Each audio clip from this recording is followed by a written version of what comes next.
Well, good evening everybody. Good morning or good afternoon if you're in another place of the world, different time zone. And today I'm going to read to you from my first book, Out of the Bottomless Pit. And I'm going to read to you about the heavenly city as described in the Bible, Revelation 21-22, with a lot of other information as well. So this is directly from my book, chapter 14, The Heavenly City. And I saw a new heaven and a new earth, for the former things were passed away. Revelation chapters 21-22. Great chapters to read, by the way. We find in Isaiah 14:13 a description of Lucifer. For thou hast said in your heart, I will ascend into heaven. I will exalt my throne above the stars of God. I will sit also upon the mount of the congregation in the sides of the north. The above mentions the mountain of the congregation and in the sides of the north. Question number 1. What is the mountain of the congregation? And 2. Where are these sides of the north? I propose that 1. Mount of the congregation is probably talking about the heavenly city mentioned in Revelation chapter 21, which is pyramid-shaped, see-through, made of crystal. According to Revelation 21, it's 1,500 miles wide, 1,500 miles long, and 1,500 miles high. Now Revelation 21:16 tells us that the height is the same as the length and the breadth, approximately 1,500 miles. That's absolutely astounding. Some think that this means that the city would be the shape of a cube. Others believe it would be the shape of a pyramid, which would just as well satisfy this biblical description of dimensions. The fact that the wall is only 216 feet high, while the city itself is 1,500 miles high, would seem to favor the pyramid theory.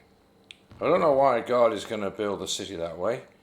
If God is at the top and a stream of living waters flows from the throne of God, it will flow down through many levels, which may also support the pyramid theory. Subnote. It's very interesting that Admiral Byrd, in his flight into the center of the earth in 1947, observed that he saw a crystal city inside the earth. It is mentioned that the Atlanteans used some sort of crystal power. Divers discovered 2 very large crystal pyramids right at the bottom of the Sargasso Sea, slap bang in the middle of the Bermuda Triangle. Those pyramids are said to be larger than the pyramids in Egypt. As someone has wisely said, Satan can only imitate God. So he has obviously imitated the magnificent heavenly city and its powers in different ways. The pyramids are noted to have many strange powers, including preservation of that which is contained therein. Some interesting facts. From Revelation 21, we can determine that the dimensions of the heavenly city are 1,500 miles square at the base, Revelation 21:16. And the city lies 4 square, and the length is as large as the breadth. And he measured the city with a reed, 12,000 furlongs, and the length and the breadth and height of it are equal. 2. In the sides of the north. It could possibly be referring to the same thing mentioned in the book of Job, Job 26:7. He stretches out the north over the empty place and hangs the earth upon nothing. So Job is stretching that at the end of the world in the north there, over the north, there's an empty place. What's that talking about? Job 26:8. He binds up the waters in his thick clouds, and a cloud is not rent under them. He holds back the face of his throne and spreads his cloud upon it. An idea for a possible future location on earth for the heavenly city? Question mark. I propose that if the heavenly city was to be placed over the North Polar opening, and just for those who don't know it, the earth is not totally round as is supposed. It's not a perfect globe. It's flattened at the ends, the north and the south. I propose that if the heavenly city was to be placed over the North Polar opening sometime in the future, after the 1,000-year golden age of the millennium, then the above verse will make more sense.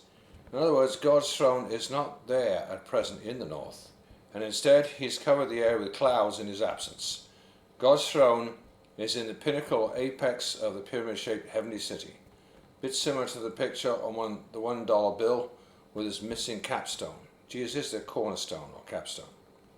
One observation and complaint by all the explorers to the North Polar regions is their constant report of it being so cloudy, foggy, and of low visibility. And this is easy to explain from the hypothesis of a warm inner earth air meeting the cold air at the big hole in the north, where the hot air meets the extreme cold, thus forming lots of clouds. The southern opening of the South Pole is somewhat different, because it's mostly already covered by ice. This also explains why we only see the aurora borealis in the northern hemisphere, not the southern. Another very important point is the forming of icebergs in the north. Icebergs are created only by fresh water, not seawater. Where's the fresh water coming from? But from rivers which flow out from the center of the earth, and upon meeting the very cold temperatures readily turn into big mountains of ice in the north. This is well explained in his book Flying Saucers from the Earth's Interior, 1960, by Raymond Bernard. This book is a must for those serious about knowing the truth about our hollow planet. Concerning the big hole at the supposed North Pole, it is reported to be approximately 1,200 miles in diameter. Therefore, if the heavenly city was to hover above the hole in the north, it would comfortably overshadow it by 150 miles all around the perimeter, which, interesting enough, is exactly a tenth of the width of the heavenly city. The heavenly city mentioned in Revelation 21:22 is coming in the future, and is full of all the souls who have been saved over the millennia, and therefore it could also be described as the mount of the congregation in the sides of the north. As for the poles being slightly flattened, this makes them a perfect location for the future coming heavenly city to land at or hover over. There are many verses in the Bible about the mountain of the Lord's house. Isaiah 2:2, Micah 4:1.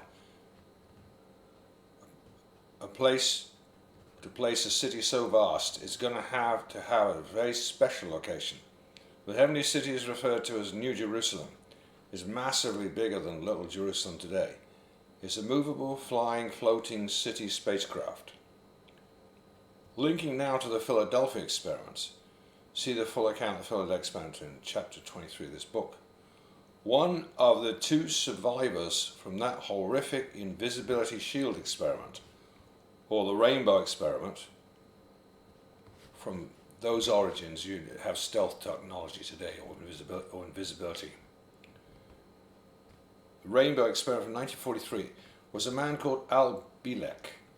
Lots of material on YouTube about him. Now, I can't vouch for everything he claims to have happened to him, as he claims he's travelled in time into the distant future. Of course, most of us would find that hard to believe, including me. However, it's interesting, he says that in going 700 years into the future, that there were floating cities in the air, which, in light of the intervention of Jesus at the beginning of the millennium, well, by that time period, anything might be possible. In the Bible, there are many references to physical Jerusalem in Israel. The heavenly city will be the New Jerusalem, which is obviously both spiritual and physical, which will not come and land on the earth until after the millennium. However, it will probably be seen hovering close to the earth during the millennium. Revelation 21:2.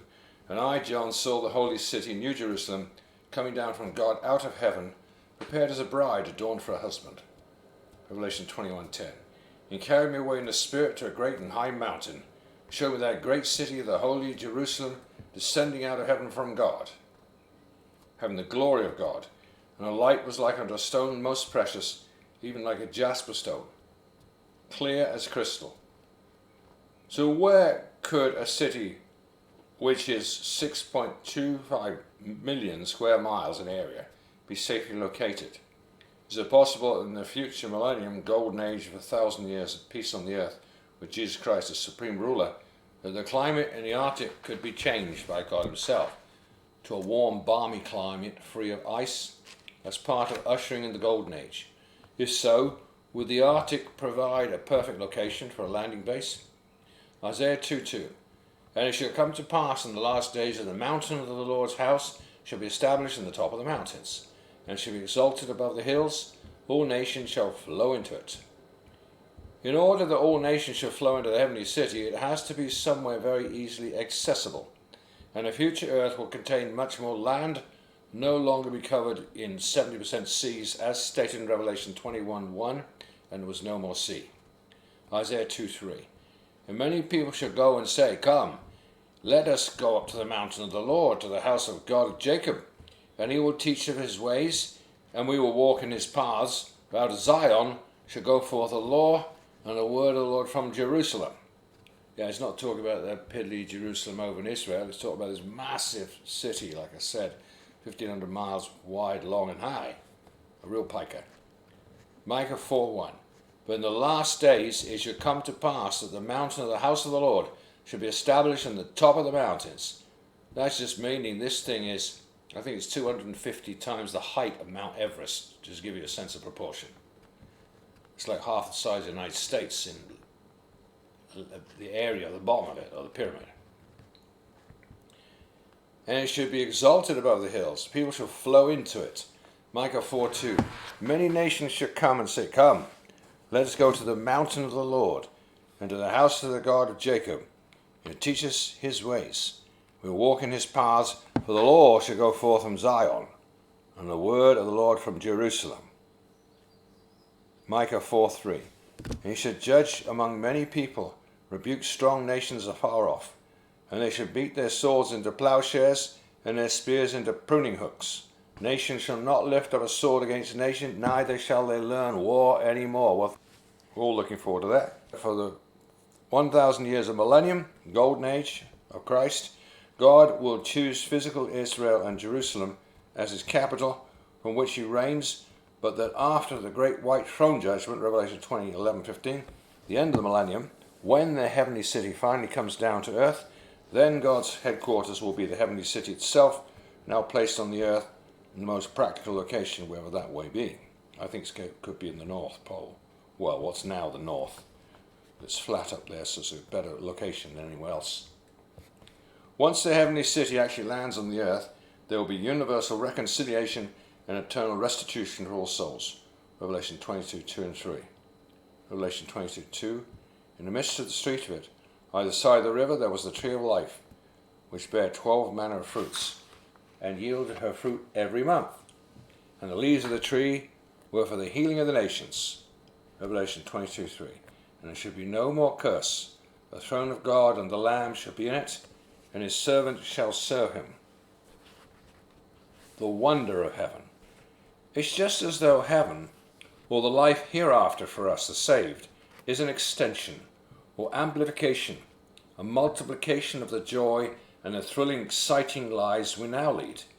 It was just like our present happiness multiplied many times over.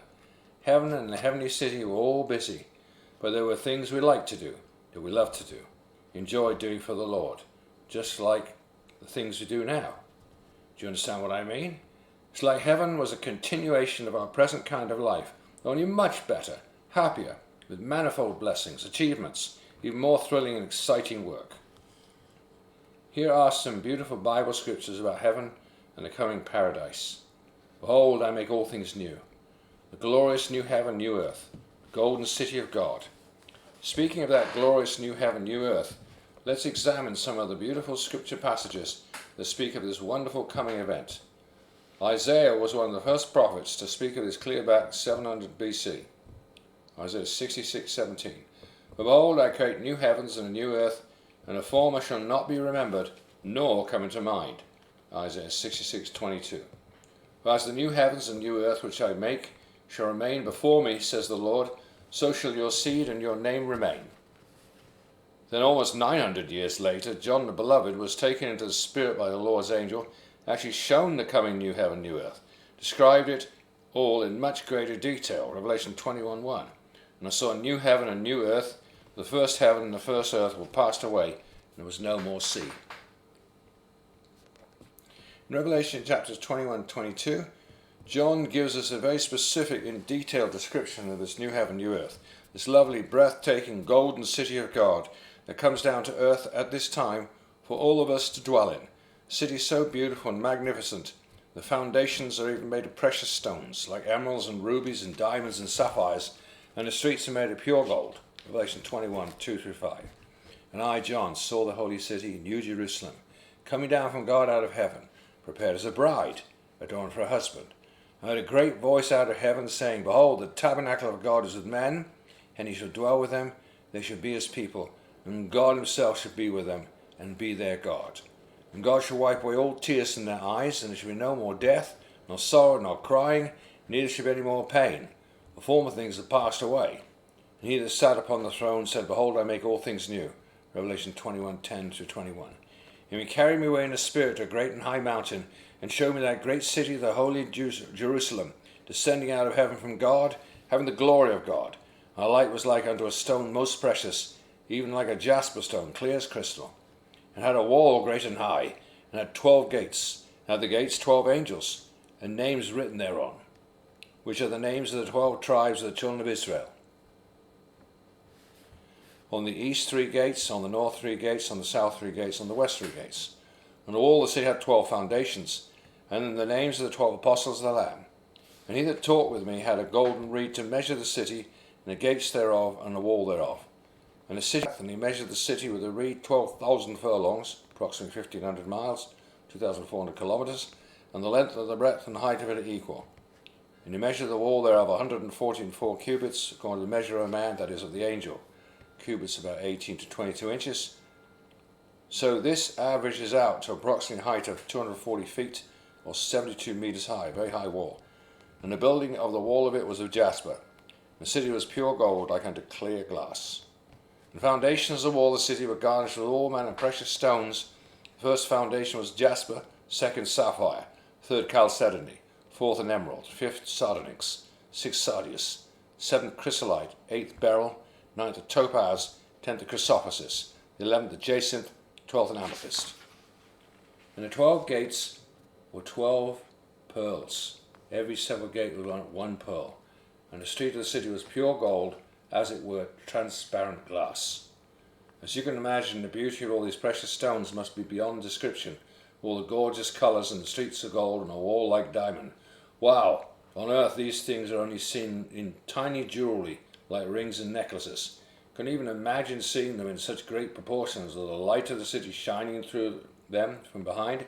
Must be absolutely breathtaking. Isaiah also spoke of this beautiful future, heavenly city of God, and the precious stones that adorn it in chapter 54 of his book. Isaiah 54, 10-14. For the mountains shall depart, the hills shall be removed, but my kindness shall not depart from thee. Neither shall the covenant of my peace be removed, says the Lord, that hath mercy on thee. O thou afflicted, tossed with tempest, not comforted, behold, I will lay thy stones with fair colours, lay thy foundations with sapphires. I'll make thy windows of gates, and thy gates of carbuncles, and all thy borders of pleasant stones. And all thy children shall be taught of the Lord, and great shall be the peace of thy children. In righteousness shall thou be established. Thou shalt be far from oppression, for thou shalt not fear, and from terror, for it shall not come near thee. This heavenly city is already in existence, and many Christians have been taken there by the Lord, then brought back to testify it really exists, describe its incredible beauty. Many have said that some of the buildings there appear to be made pure gemstones or crystal, gorgeous beyond anything this present earth has ever been constructed on it. Well, this chapter goes on, has many, many more pages in it, so I won't continue any further, but do get my book, Out of the Bottomless Pit. This is the first book. Do get my book, Out of the Bottomless Pit 1, and do get my other books too. 7 Insights books based on the Apocryphal books, and 2 Out of the Bottomless Pit ones, 1 and 2, about the supernatural and the paranormal. Well, thanks for listening. Have a great day. Bye for now.